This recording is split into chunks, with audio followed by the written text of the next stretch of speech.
What's the Bahamas doing in the fight against COVID? We're empowering Bahamians with free testing, free masks, and access to doctors for answers to your questions. Vaccines and boosters are saving lives. We have tighter restrictions at our borders, and we're expanding hospital capacity and hiring more nurses and doctors. We're taking on COVID while reopening schools and keeping our economy moving. Together, we're moving forward.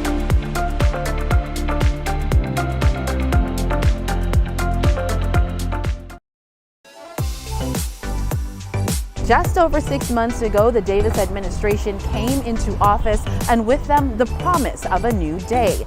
Since then, they've been aggressively tackling an agenda that will bring both relief and advancement for Bahamians. On this show, we'll be giving you an up-close look at the strides that they've made, as well as a forecast for what's to come. I'm Jillian Gray, and you're watching Up Close.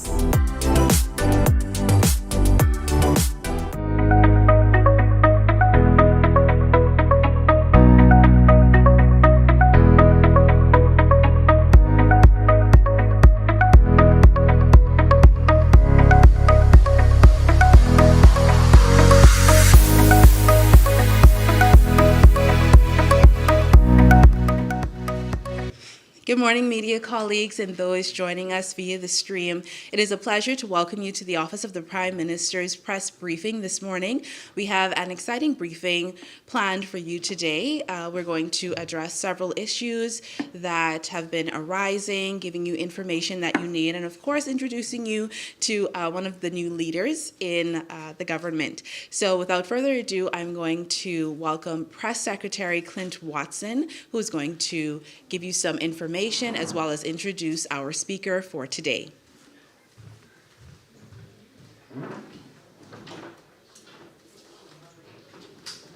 Thank you, Julian. Good morning, everybody. It's great to have all of you with us again for another press briefing this morning.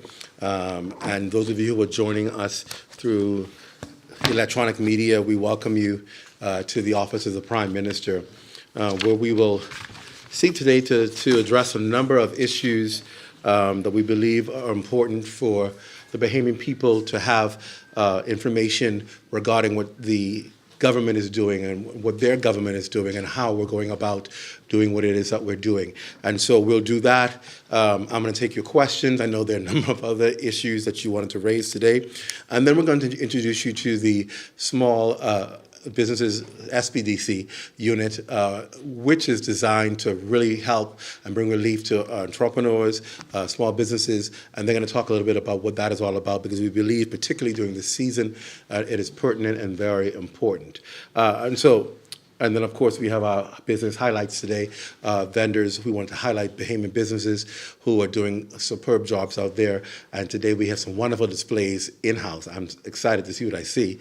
And we'll get to meet those vendors as well. So quite a bit to get to. So let's begin right away. And this morning, I thought it was important for me to speak to you on a number of issues that Prime Minister thought it important to have addressed for the Bahamian people, so that there is understanding, and not just understanding, but that there is reasoning given for why decisions are being made outside of this political rhetoric that sometimes clouds the better judgment and confuses so many people who are just seeking for answers and understanding.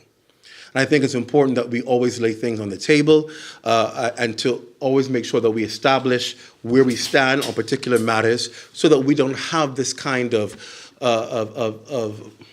cloudiness looming over important issues into the government. And so I want to begin to address a couple of them today for you, so that we understand exactly what the Davis administration feels and is doing about these issues, and our position really in responding to a number of them. I want to begin in talking about, let's talk about, for lack of better words, the headline, right? The headline in a local daily today about taxing the rich and removing VAT off of breadbasket items. And we've been through this story so many times, and it continues to remain a cloudy understanding for so many Bahamians because it's being used as a political football, right? It's been used, why are they putting VAT on bread basket items? It's hurting the poor man, and that's not true. It's not true. And I think I want to start the explanation to this by an analogy given on his talk show, Shivago Lang, which I thought was insightful. It speaks to what we've been saying all along. And that simply is, if you go to the grocery store with $20 and you buy some items that you may need, the majority of those items perhaps will not be bread basket items. If you look at the list of what is bread basket items in our country, it's not what you go into the food store and buy and fill up your trolley with and then leave. It may be a few of those items, but definitely not the majority of those items. So when you look at the fact that you may be paying an increase now on bread basket items, which would be a few of the items in your trolley, versus a decrease of 2% in the other items in your trolley, when you get to the cash register, two things probably happens. It nets out to be the same, or you see a slight decrease in savings. And that is what is being explained about the VAT on bread basket items. It is not hurting the poor man, as we like to generalize it in saying, because at the end of the day, when the poor man, as we like to use, looks at what they're spending in a week, whether it be at the food store, the gas station, the wash house, wherever they go and spend money, they're now receiving 2% savings across the board, than just focusing on this increase that's on VAT bread basket items. And you talk to people and they say, you know what? We are seeing the savings. We are feeling it. So what is being used as a political football is simply not making economic sense. It's just being used to make people believe, they put VAT on bread basket items, but you're receiving savings across the board in so many other areas where you are getting the 2%. Do not lose focus of that, because people will try and detract you and make you think, it's the bread basket items. And the reality is, it's not the major part of your spending every week is not bread basket items. When you look at what you spend across the board, you are seeing the savings. It is bringing it down. And for the former prime minister to talk about the government taxing the rich, and people always ask, well, if you believe this, then why did, when you come to office, one of the first things you did was you removed and you lessened business license fees for the bigger businesses. That was one of the first things you did. You decreased business license fees for the larger businesses. So if you're talking to the rich, why did you remove taxes from the rich? One of the things that you removed in your first budget exercise in the former administration was you removed a lot of the tariffs and you decreased a lot of the tariffs on what we would call luxury items. So what about taxing the rich, sir? So now all of a sudden it's convenient to use this example of taxing the rich when there were no examples in your administration of where you did. And it makes you wonder whether it's now just political rhetoric rather than common sense talking. The Davis administration has been busy going after people who've not been paying their taxes on real property. And these are the higher end people. Millions of dollars outstanding, the rich. And that's why this enforced program by the Ministry of Finance has been put in place to get people who have not been paying those taxes to pay those taxes. So a lot of what's being talked is nothing but political talk, but it's not backing up to what this administration is actually doing. And it's important for people to understand that. One major food store, even under the former administration, boasted of having nearly $500,000 annually in savings because of the tax concessions to the rich under the former administration. But you don't hear them talking about that now. What you see happening now is the Davis administration is ensuring that Inland Revenue is organized and operated properly so that people pay what's rightfully their amount to pay, but that we don't lose taxes that are going through the loopholes, but they're being collected. In the meantime, we're passing in savings on what we can to the Bahamian people by the decrease in VAT to ensure that it is manageable during this difficult time of inflation. So I think it's important for us to establish that a lot of these headlines that are being written by papers and carrying the voices of political leaders are nothing more than political rhetoric that are baseless because their records don't prove that they've done these things themselves or were even willing to do these things. I want to also address the issue that came up about Prime Minister's travel, because even though Prime Minister would have began speaking about it yesterday, a lot of people would actually believe what they're hearing by some of the critics, really the former Prime Minister is the critic mainly, who's talking about the Prime Minister being up and down, and let's put it in context. It is important to note that the Prime Minister is in high demand worldwide. Here is why the Prime Minister is in high demand. Because he has boldly, in the first 6 months of his administration, become a leading voice in the world on climate change. Climate change is impacting the world over. We see it. We saw it this past weekend here in our own capital. The Bahamas has taken the bold move of being a leading voice on climate change worldwide. A phenomenal move. The Prime Minister is being sought after because of his stance on climate change, because of his revolutionary policies that he's putting in place in his country to ensure that we mitigate against climate change, but because of the revolutionary legislation that's being passed in the House with carbon credits to ensure that we can make sure that we monetize the damage that's being done to us in the Bahamas, even though we are not the emitters. We're finding ways to monetize and make the world pay for what we are experiencing.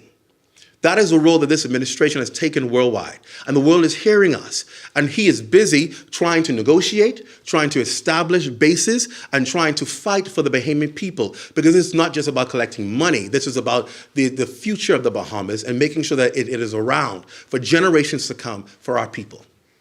That is a major undertaking the Prime Minister is doing. And yes, he's being sought out around the world because people are hearing his message. They're subscribing to the message of climate change. They're subscribing to what he's saying about it. And so he is in high demand. But with that high demand, it comes the opportunity to be able to ensure that we find new streams of revenue, as we're doing with this new legislation, to ensure that we are able to make sure the world is paying for the damage that we are experiencing as a result of climate change. It is a tall undertaking. And that's why he's been so busy around the world. The Prime Minister has not shied away from major issues where the Bahamas has been asked to contribute its views and its policies on it. He's able to speak boldly to the world on the world stage. He's able to speak confidently. He's being welcomed around the world by world leaders. And you will see more of that happening this year, all in an effort to advance what is happening here in the Bahamas. So it's not wasted time. It's not jet setting across the world. It's doing the serious business of the Bahamas government for the Bahamian people. And that is essentially very important for people to understand. I'm going to get to questions in a second, Jasper. But it's essentially very important, particularly as we introduce new streams of revenue with carbon credit and with climate change and with cryptocurrency. It is essentially very important for the Prime Minister to be present and for the voice of the Bahamas to be heard around the table, as in many cases it's been absent for years. And so we're restoring that. So these special trips are happening to advance the Bahamas' agenda, to advance the Davis administration's agenda. But in the meantime, while that's happening, the Prime Minister is still leading every effort here at home to make sure that the country runs effectively, efficiently, and that ministries are doing the business of the people, and that the business of the people is not being neglected. And that's what's important to note, that it absolutely isn't being neglected. On the issue of we talked about the raising the VAT and the VAT reduction, which at the end of the day, you see at the end of the day what's happening. I mean, Bahamian people are what we're feeling the pinch of is inflation, not because of an increase in VAT on bread basket items.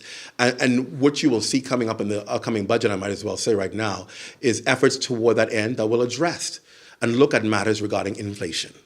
It will address and look at matters to ensure that Bahamian people can be able to live and still thrive in a very difficult economy that's happening globally.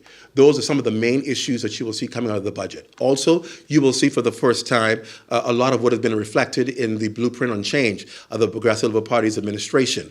You will see that reflected in the budget because this is now the Davis administration's budget. So you will see reflected in there the policies and the initiatives that have been outlined prior to governance by the administration, what it will do in office. Also, there have been criticism about the Grand Lucayan deal and the opposition leader, Michael Pintard, calling it a premature celebration. And I always say, well, who's celebrating? The work is just now beginning. You may find that there are people who are excited about the fact that there is work happening. Just 6-7 months into office, the government was able to find a deal. After 4.5 years of trying to scout about for a deal that didn't come to fruition, the administration in months was able to broker a deal that was in the best interest of the Bahamian people. A deal of $100 million.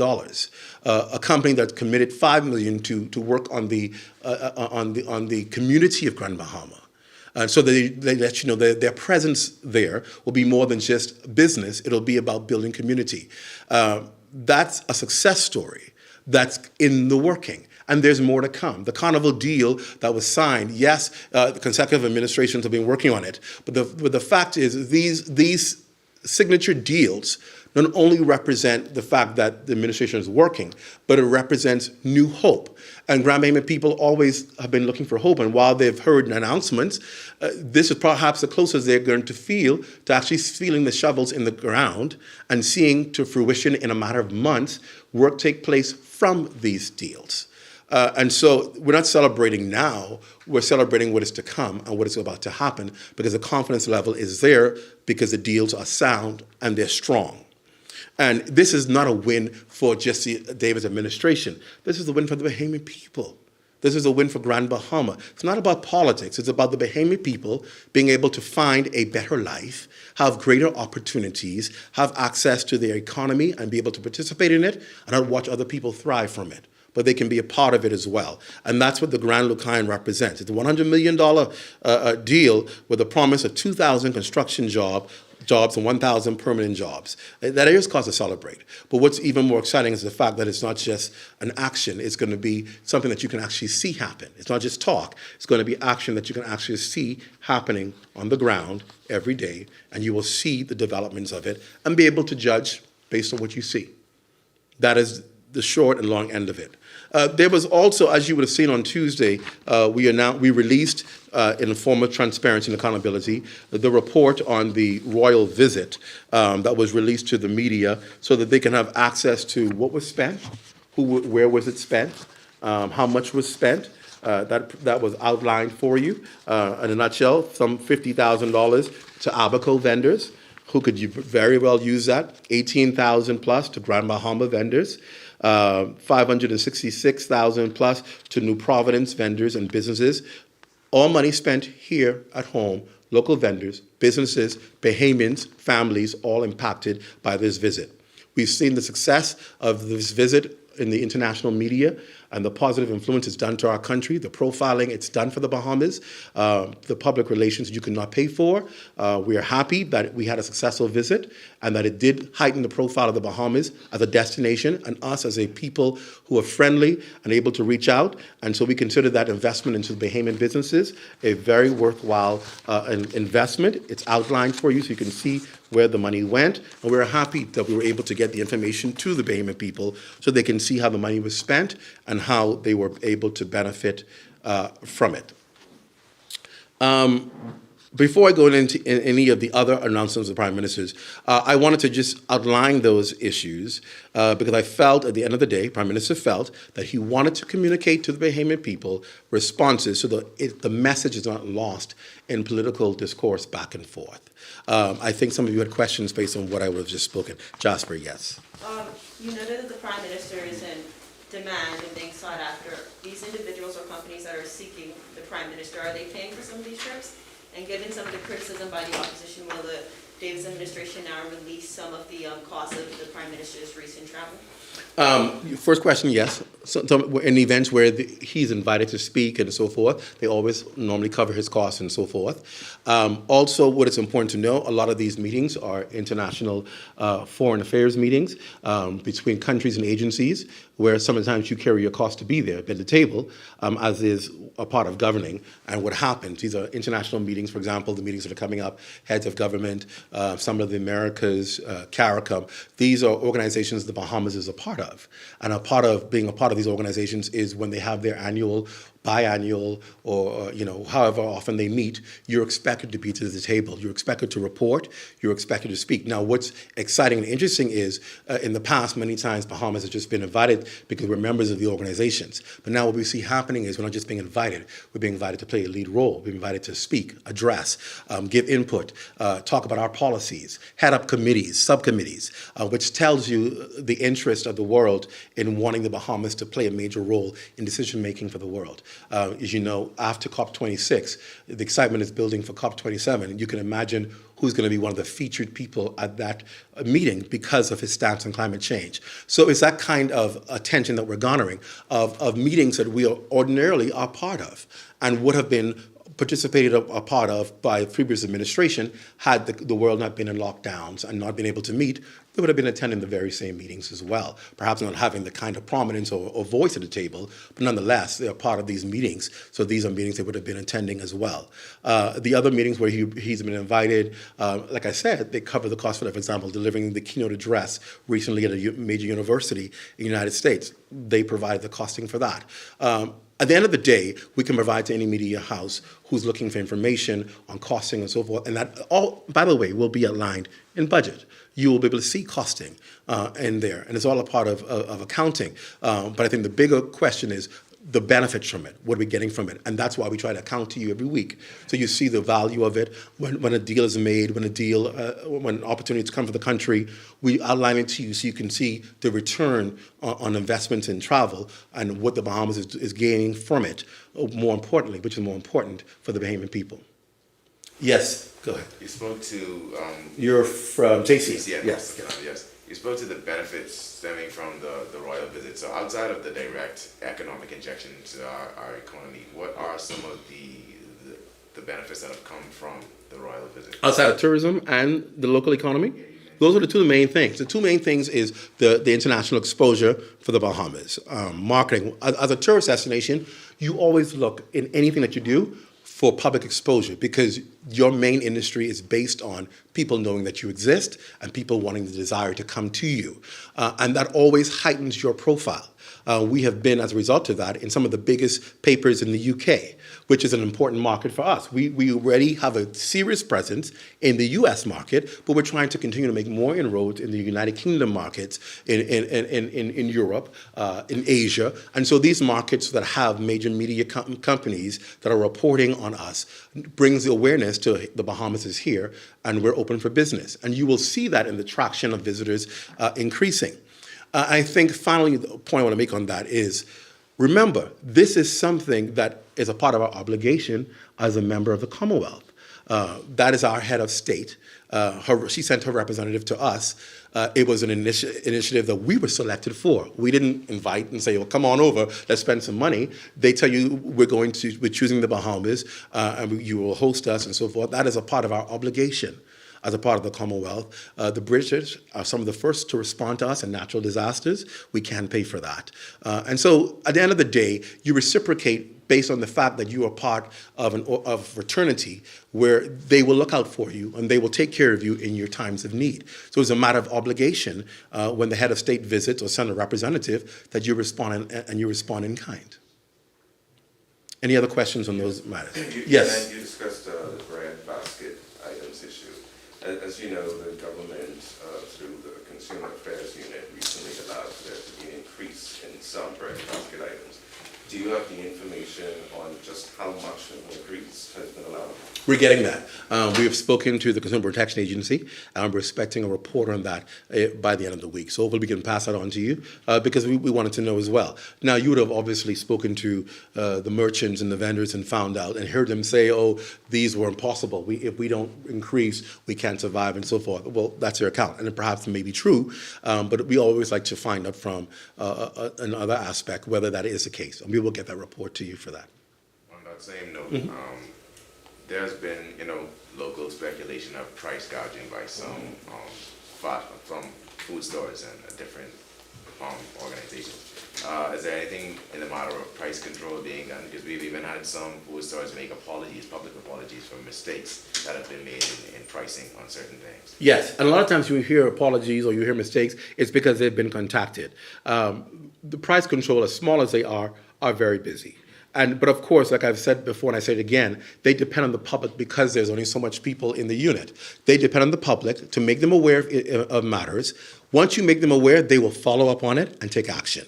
I've participated in myself, going into a store and recognizing that with the debit card machine, they had a sign up saying minimum purchase of $20 in order to use your debit card. Well, if you know the law, that's against the law. Because debit card, you can use it for $1 if you want to. It's a debit card machine. But because they don't want to have to pay the fees, they want to pass the fees on to somebody, they gave a minimum purchase. You can't do that to the merchant. I reported it to the unit. They sent a letter to cease and desist, or further action to be taken, and I went back to check, and they changed it. And so it requires our community coming together, pointing out where they see anomalies or even concerned about anomalies, and the officials will go out and check it, and if there is an infraction, it will be dealt with. That's how we get through this process together, with everybody helping to work to identify where there may be concerns. All right. Shall we move on to some other areas? Okay, so also, while we're here at it, there was criticisms over the food audit, calling it irresponsible. The leader of the opposition called it irresponsible in a daily headline. And again, I say this guardedly, but I say this confidently as a journalist. I can speak as a journalist. And one of the duties of journalists is always to check and fact-check information and to ensure balance in your reporting. And sometimes it behooves me what I see. When you see a headline and then you read the story, and the story is completely different from the headline. The opposition leader criticizes the report by the Prime Minister on the food, the audit report that he tabled in the House on the food program. And then and you read the story, he says, well, I've not read the report yet. So how are you criticizing something that you've not read? And you see a headline, you believe, oh, he has grounds to say this, and you read the story and you realize he's not read the report.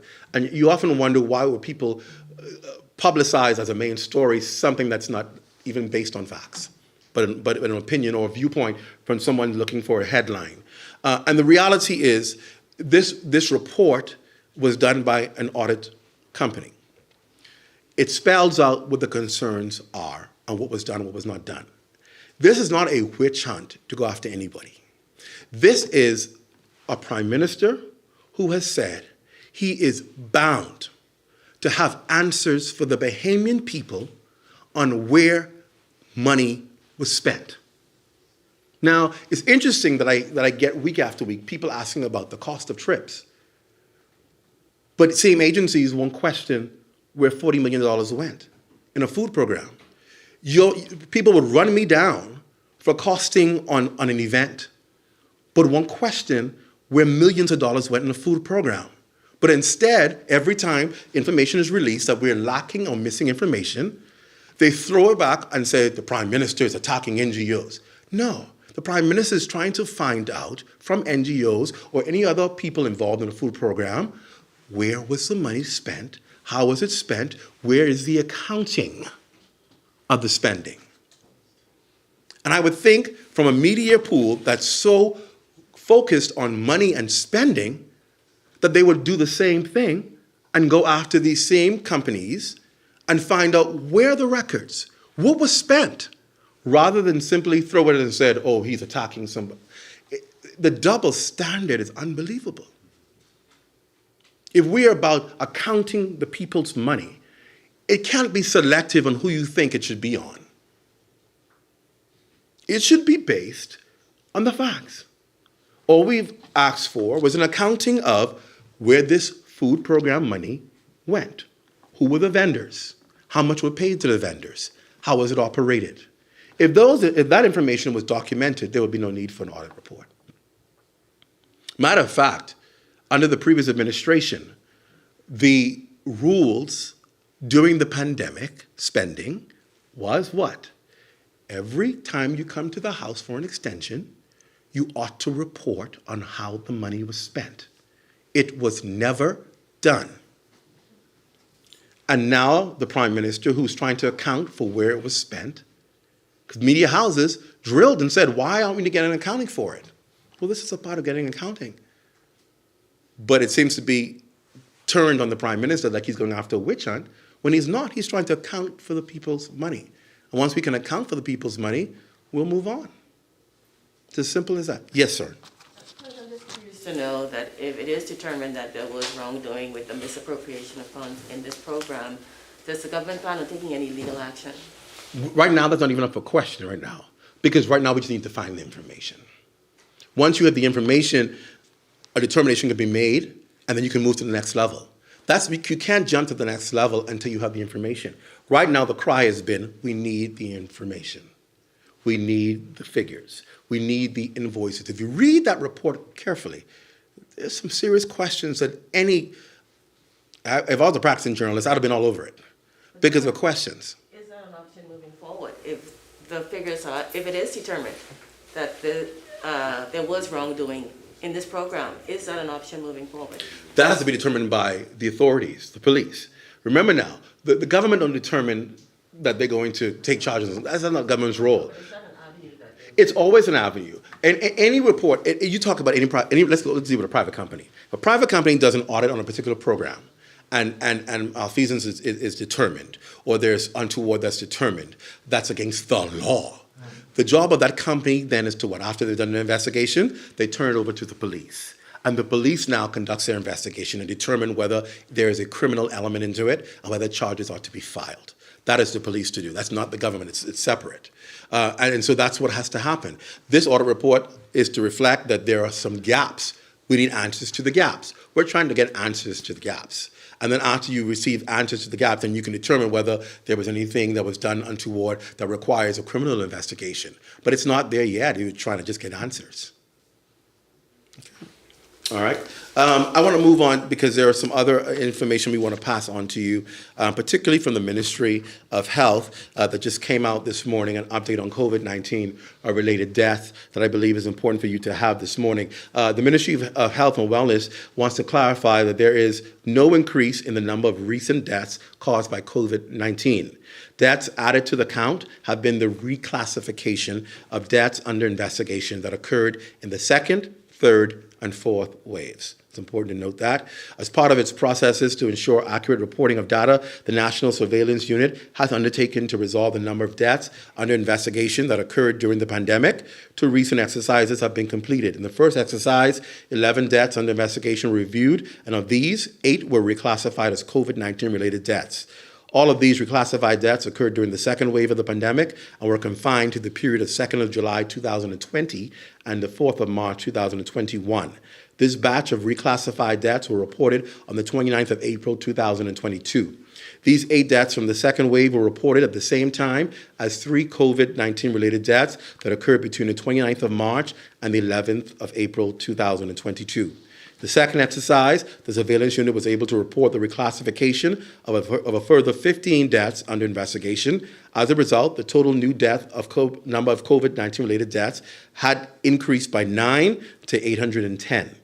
These deaths were added to the total COVID-19 deaths on the 18th of May 2022 and occurred in the third and fourth waves during the period from the 9th of September 2021 to the 11th of February 2022. The Ministry of Health further advises that between May 1st to May 17th of this year, there have been 3 additional reported COVID-19 related deaths. And of course, for more information, you can speak with the Ministry of Health and Wellness just to bring some clarification on what was been reported as additional deaths. That's important for you to have as well. Additional announcements, we talk about the budget and what it will reflect on. I spoke about that as well. Prime Minister also spoke at his business outlook this morning for Cat Island Rum Kings in Salvador. He talked about being able to sustain the environment as they get ready for new opportunities and being able to provide opportunities for people there to have work and to get back to work. It's an interesting read, interesting watch. I suggest you get a copy of that. We've distributed his address at that. Then, of course, you would have remembered on this week, Monday, contract signing of a memorandum of understanding to build some 200 homes in Carmichael. It's a part of the administration's plan and platform to build homes for Bahamians, affordable homes available to Bahamians. That continues to happen on a regular basis. I think that's all of the announcements. I have any other questions, any other matters, I'll take those right now. Yes, sir. Clint, the education minister had indicated earlier that the government or education officials were planned on reviewing the high school school leaving diploma. Mm-hmm. And some students may not be able to qualify due to the challenges that we've been having with this pandemic. Has there been any forward movement on those discussions? It continues. The Minister of Education is involved in a lot of meetings around what is the best way to proceed, how to proceed. They're still meeting. We do expect in a matter of weeks, I can say, Education will have a press conference to talk about some of the decisions going forward that have been impacted by COVID-19, been impacted by the assessment on the loss of learning, impacted on the curriculum. We know the minister is doing a lot, and you will see in her budget, a lot to reshape the curriculum of education. That's going to be a very exciting thing. It's one of her, I think, going to be a flagship items that the minister is doing, Hannah Martin, to talk about the curriculum, to make sure it's more relevant to our children living in the Bahamas. And so a lot of that is going to be coming out in their press conference, and we're going to save that for that. Anybody else? Any update on when the marijuana legislation will be brought before Parliament? No, I have no date on that. We expect some key pieces of legislation, including citizenship, to be before Parliament during the summer months, but no particular date as yet. What about some legislation for livable wage? I know there was supposed to be. That's expected to come as well. Does the Prime Minister still intend to introduce local government to New Providence? If so, when? It's a part of the blueprint for change. No timeline yet. We're prioritizing the more important things first, urgent things that are timeline sensitive, but that's a part of the agenda for the Davis administration. And one of the things that people in Grand Bahama think is an urgent thing is a new hospital. Any update on when we can start to see some? Dr. Darville has predicted that we should hear something by summer. He's been working with that deadline, and I think they're about to achieve that. Do you want to clarify whether we are going to see a change in the minimum wage or an introduction of a livable wage? Good point. Both are being looked at. Obviously, what are pressing on the table is a minimum wage, but there is a concerted effort to also look at livable wage because they work hand in hand, and one impacts, I believe, more than the other does. No definitive answer on whether there'll be legislation on livable wage, but it is under discussion. Minimum wage, definitely, you'll probably see before livable wage. Where does the government stand right now, or the Prime Minister particularly, in setting a term limit for Prime Ministers and a fixed election date? We've not discussed that. That's not been something we promised in the Blueprint for Change. So that'll probably come up if there is discussion on it, but not on the agenda. Yes, Leah. Can you confirm the sale of the Equinor oil storage? No confirmation on a sale for that at this point. I know you guys were also asking about what has been done, whether the government was satisfied with the cleanup effort. Government is satisfied with the cleanup effort. A matter of fact, I can report to you today, the company has received a letter saying no further action and no further treatment letters, which says that the government is pleased that the work to clean up and the effort to clean up was done to the level of satisfaction. We can also report from the Department of Environmental Health Services that they're pleased with the site. They visited the site. They're pleased with what has been done by the site. According to officials there is no damage to the groundwater in the oil spill, and all contaminated soils were treated to acceptable levels. Now, it's important to note that even though remediation was good and they did what they were supposed to do and the environment is okay, officials put the caveats in place where they're still holding them accountable. And what that simply means is they'll be monitoring the forest for long term so that if anything pops up later, they can still come back and have whatever remediation effort needs to be done, that will still be done. So that's what's been established and agreed on.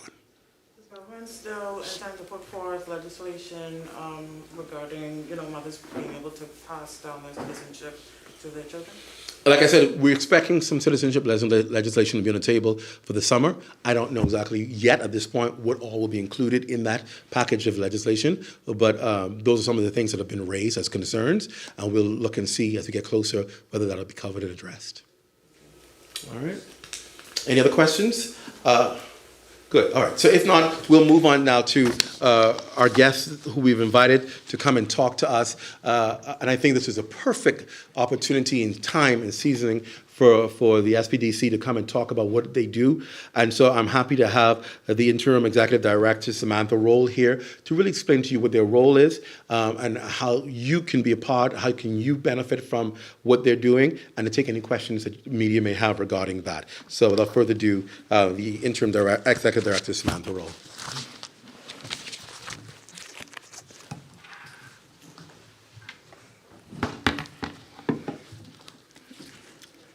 Thank you. Good morning, members of the press. It is a pleasure to share some information about the Access Accelerator Small Business Development Center, also known as the SBDC, an organization established in 2018 with the overarching purpose to advocate for, support the evolution of micro, small, medium-sized enterprises in the Bahamas. We recognize that one of the most critical factors for the difference between access and failure in small businesses in a market like the Bahamas is access. Hence, we've integrated not only in our name, but in our mission to accelerate the function of access. Having a great idea and being able to implement that idea are two very different things. So, our mandate of access is crucial to us as we work to provide access to capital, access to good mentorship, access to best business practices, access to market share, access to training and programming, access to small business owners. It is our mission to ensure that Bahamian micro, small, and medium-sized enterprises have access to all the tools that they need to succeed in business.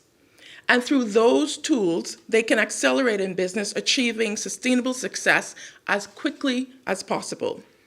We do this through a series of synergies between key stakeholders: our team, our partners, our clients.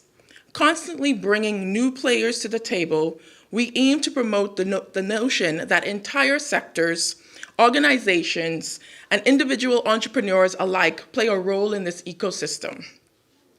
It is my charge to have a tunnel vision of people, process, product. A holistic focus on these three elements makes for a sustainable system. We have a team of professionals who will continue to rise to the occasion in this undertaking. For this, I publicly say thank you. From an institutional standpoint, it is the goal to continue to enhance our capacity to amplify our impact through programmatic interventions, creative funding structures, and advocacy. In just over 3 years alone, we have expanded our ecosystem to over 25 strategic partners, with 7 financial institutions pledging their support, servicing 15 islands across the nation, with office branches and representation on 6 of those islands. We are truly grateful that but now there is much more to be accomplished. We have taken steps to ensure that we enhance the support efforts for our family islanders to participate in our national MSME community and equally benefit from our entrepreneurial programming. Through our Family Island outreach, we are already seeing momentum building for the outlook on the islands. As we continue to integrate into these communities, reinforce island team members, and establish island centers, the enthusiasm that we see is very encouraging, notwithstanding the unique challenges that we discover on each island tour. We have enjoyed the fast-paced growth throughout the archipelago, expanding our reach with signals of progress being made in Bahamian small business ownership. I will take a moment to highlight our impact, which have taken a short few years to achieve, but have implications for greater things to come. To date, we have facilitated access to a total of $71,256,867.02 in approved funding to 1,921 clients throughout the Bahamas. This access to capital comprised of loan, equity, and grant funding over 13 programs and initiatives. Of these businesses, About 20% are startups, with an even split of 49% each of male to female ownership, with 2% being co-owned. These statistics hail from impacted businesses on Abaco, Acklands, Andros, Berry Islands, Bimini, Cat Island, Cricket Island, Eleuthera, Exuma, Grand Bahama, Inagua, Long Island, Mayaguana, New Providence, and San Salvador. As of the end of the last calendar year, this accounted for $7,026,196.41 in total salary impact, and $36,751,685.40 in total sales impact, based on 700 respondents of our economic report as of December 31st, 2021. We have been able to produce these results largely by programs such as our Access Accelerator program, which is our guaranteed loan offering. This program has yielded a total of $10,929,104.12 in approved funding to 150 clients. It is our flagship program that goes beyond access to funding, but includes advisory, business development, and always active and open for new signups. Our numbers also include previous programs, such as our Disaster Recovery Relief Program that has been able to assist persons specifically on Abaco and Grand Bahama affected by Hurricane Dorian, and our Business Continuity Program that was quickly mobilized to assist entrepreneurs affected by the unforgiving repercussions of the pandemic. We have also created specialty initiatives that had specific target recipients, such as our Over the Hill grant, our Farming and Fishing grant, Preschool grant, Technology Innovation grant. Thanks to strategic partners such as Disney Cruise Lines and Royal Caribbean Cruise Lines, we've also been able to provide opportunities for persons with businesses on the islands that impact their hospitality services on Eleuthera, the Berry Islands, Grand Bahama, and New Providence, respectively. Currently, in addition to our flagship program, the Royal Caribbean program has been an ongoing funding option that has to date approved $80,000 in funding to 16 businesses, 11 in New Providence and 5 in Grand Bahama, with 56 male business owners and 43 female business owners among the industries of arts and crafts, transportation, food and beverage, adventure tourism, and recreation and entertainment. But the work does not stop there. These successes demonstrate the persistence of the Access Accelerator's efforts, the resilience in our small business community, the commitment of our government and other partnered agencies, and the strong collaborations that we have all developed. They have underlined the vital importance of consistent and intentional follow-through with a wide range of partners. Looking forward, we will develop more creative and inclusive opportunities beyond funding options. We are particularly interested in scaling up our support for startups. We're excited about great new ideas and solutions to problems that can be turned into profitable businesses. In our immediate pipeline, we have the Royal Caribbean Kickstarter program, a pathway for startups that directly and indirectly service the tourism industry on the Berry Islands, Grand Bahama, and New Providence.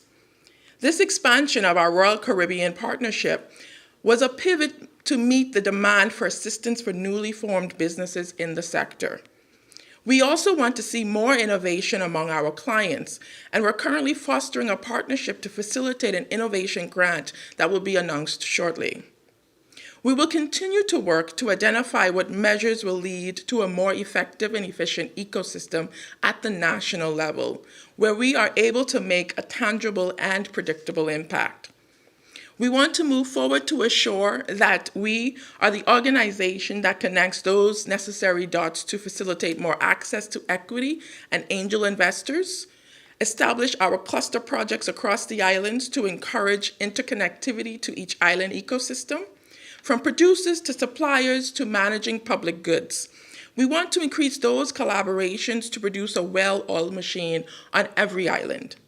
create community-based business incubators and entrepreneurial production centers, particularly to promote economic development in underserved communities, and continue to serve as the bridge that reaches across the economic threshold for small, medium, and micro-sized businesses. Lastly, we want to reinforce all these efforts through a personal goal of mine, to increase our footprint in entrepreneurial education. Programs such as our digital skills training certification and partnered initiatives such as the Academy of Women Entrepreneurs with the U.S. Embassy of Nassau, and our variety of courses facilitated through the Caribbean Export Development Agency, CEDA, have been a good starting point for the organization. But it is the intention for us to take that step further, one step further. We want to partner with those institutions with an aim to equip our much younger Bahamians with experience in entrepreneurship and technology. We will continue to develop client-focused programming that suits the needs of unique pockets of the populace. For instance, in the month of June, we will launch an entrepreneurial training program on Eleuthera. This program is designed to take attendees through introductory, intermediate, and advanced tiers of entrepreneurial literacy. These are the types of programming we will continue to pursue to create an environment of entrepreneurial education and mentorship that aims to directly tackle the structural causes of startup failure, the transformation of entrepreneurial performance, and skill to match global standards, and the strengthening of institutions so that they can produce quality offerings. The Access Accelerator envisions a Bahamas where Bahamians can get into business and succeed. Through our mandate, we can make changes that penetrate a long-standing culture, of entrepreneurship and an environment that elevates and celebrates the small business community. We have set the tone in the first 3 years, and we are excited for the future of Access Accelerator, the Small Business Development Center, and all that we will do. Thank you. Any questions? Hi. My first question, Jasper Ward, Nassau Guardian. How many companies have received loans, have not repaid those loans, and have closed permanently? So you're probably talking about our percentage for default or delinquency. So at the moment, we have about 3 companies that we are working with, as well as working with the lending partner to see how we can turn that around for them. In terms of our delinquency percentage, we have, across a number of different financial institutions, varying percentages. But if I may give an estimation, as I do not have exact percentages across each, I would say that we're probably around 30%. What figure has government been paying back from the loans? I missed that question. Say it again, please. Do you have the figure for how much the government has been repaid for some of these loans? The guaranteed loan? No, I do not have that figure at this time, but that also correlates with the number of defaults, which haven't come into call as yet. So technically it's 0 at the moment. And can you indicate how many companies still require assistance, if there are any? There are thousands of companies that still require assistance, quite a bit actually.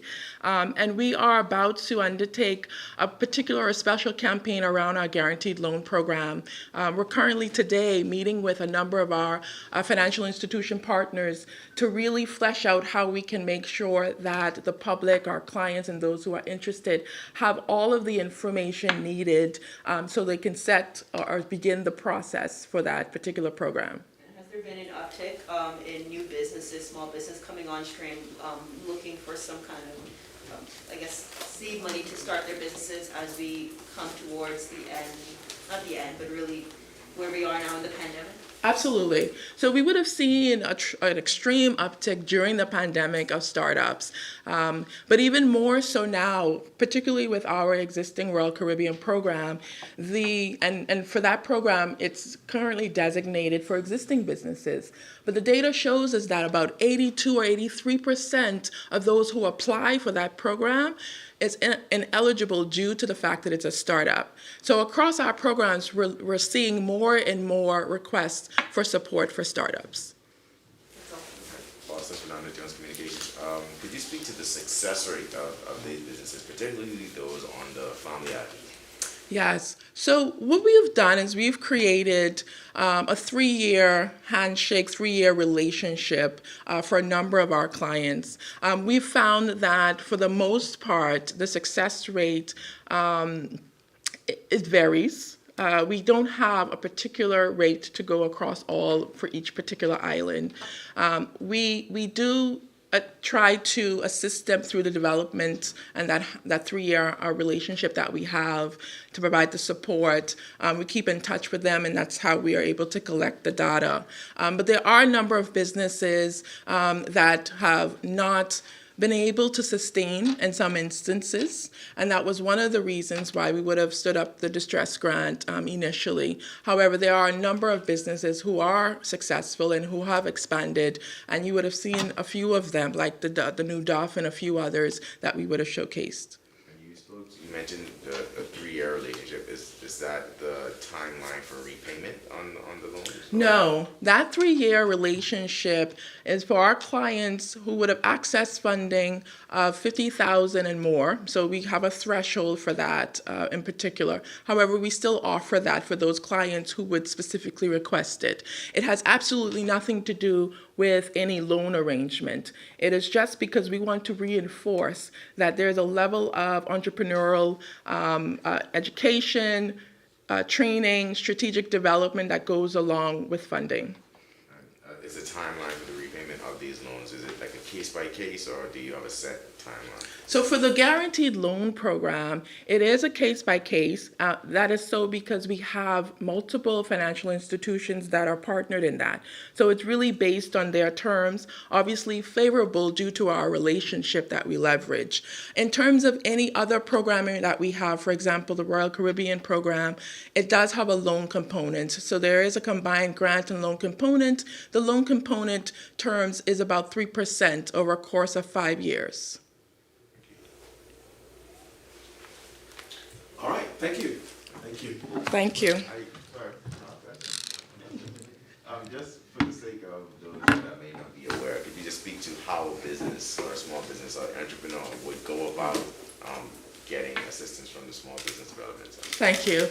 So we have access, and we have a number across all of our social media platforms. You can go to our website, which is accessaccelerator.org, and you can sign up, whether you're signing up just to become a client and access some of our trainings and workshops or webinars, or whether or not you're signing up to indicate that you need specific support, whether it's funding or otherwise. But again, it is accessaccelerator.org. Thank you. Thank you. Thank you. Executive Director role for a comprehensive report, and we also want to acknowledge the presence of the board who is here, which shows the support behind this initiative. And we encourage Bahamians everywhere to take advantage of what is available for you and how you can qualify on that. All right, finally, before we conclude, is something that the journalists enjoy most, the segment where we feature outstanding Bahamian food companies making a difference. And today our two highlights are a private chef, Dominique Hanna of Fine Foods. He's going to come and talk about his business and what he has today. And he'll be followed by a place that many of you may have heard before, Cookie Caterer. Gregory Cawley is coming to talk about Cookie Caterer. And plenty of people know about Cookie Caterers. So come on up, Dominique, and talk, and then Gregory will follow. One of your clients too. Oh, they're from SPBC too. Good. Good morning, ladies and gentlemen. Like he said, my name is Dominique Hanna. I am the owner of Fine Foods Catering. So Fine Foods is a full-service catering company. And what we do, we specialize in various things. But 3 things that I'm going to highlight today are what we do are basically we do healthy meal preps. So healthy meal preps would be something that we prepare for our clients, someone who's probably going on a diet, someone's coming around the corner. So we provide a special menu that's called Chef's Choice, where we have 10 meals we provide for our clients, and we provide them on a Monday and then a Wednesday as well.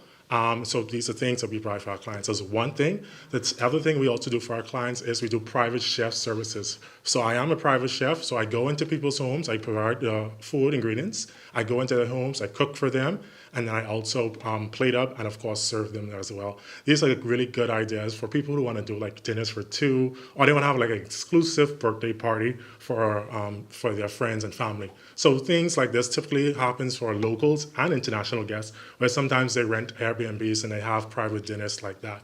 And the last thing I also do is, of course, regular catering, where I provide things like brunches, lunches, refreshments for any occasions where I cook local and international foods.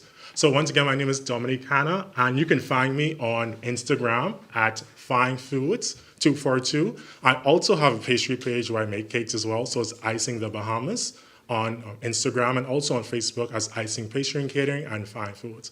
You can contact me on WhatsApp at 448-7262. Thank you so much again. My name is Dominic Hanna. Thank you, Dominic.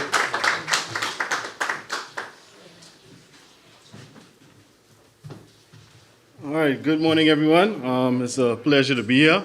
In life, balance is important. So Dominic just presented you with healthy options. So I'm going to present the not so healthy for your body, but healthy for your heart, your emotions. And so we're going to offer you some cookies we have here today. My name is Gregory Colley II. I'm the founder of the Cookie Caterer. It's a business I started after I was fired in 2012 with a child on the way, so I needed to make some money. People told me my cookies taste good, so I started selling them on Facebook, created a Facebook page. And since then, we went to the SPDC in 2018, and we actually received funding. And I was able to open my first location before SPDC, but they helped with the funding for our second location on Carmichael Road and also for our third location on Prince Charles Drive. And so we have 3 locations currently, and what we're going to offer for you is our regular cookies that we offer. We also have some stuffed cookies. We weren't able to bring any ice creams, Freezer had to put them in if we didn't want them to melt. So we're just able to offer you cookies today, and we have a wide variety. We have 14 different flavors for you here today. We have our regular size, also our mini versions available. So we have chocolate chip, we have white chocolate, oatmeal raisin, red velvet, s'mores, birthday cake, double chocolate, triple chocolate, and our stuffed cookies that we have our guava cheesecake. We have our new feature for the month. We're featuring a new stuffed cookie every month. And this month is the blueberry cheesecake. We also have our cream cheese stuffed red velvet. And so once again, thank you so much. Oh, contacts. So like I said, we're on Mount Royal Avenue. That's 161 Mount Royal Avenue. 191 Carmichael Road, which is right at the intersection of the Milo Butler Highway and Carmichael Road. And then Prince Charles, we're in the Carey's Plaza, where the Kennett's Food Store is. We have a website, so you can order online. If you don't have no ride or you don't feel like driving, we can deliver to you. We take delivery orders up until 3 p.m. Our WhatsApp number for deliveries is 422-6524. But like I said, we have a website, so you can go to our website, cookiecaterer.com. You can place your order online, you can pay online, and we will come to you. We're on social media. We're working on our TikTok, trying to post more on there. So you can look for The Cookie Caterer on TikTok, The Cookie Caterer on Facebook, The Cookie Caterer on Instagram, or you can just Google The Cookie Caterer. So you have questions, sir? The WhatsApp number, it's 422-6524. Right. And to get the numbers for all of our various locations, you can just Google us on Google, and the locations will come up, and you can call each location if you need specific information for that location. So once again, it's a pleasure to be here, and I hope you guys enjoy. Thank you so much. Thank you. Congratulations to all of our vendors. That concludes our press for this week. Any questions or information you may have, please feel free to contact the Prime Minister's press office. We're here to serve you. Have a great afternoon, everybody.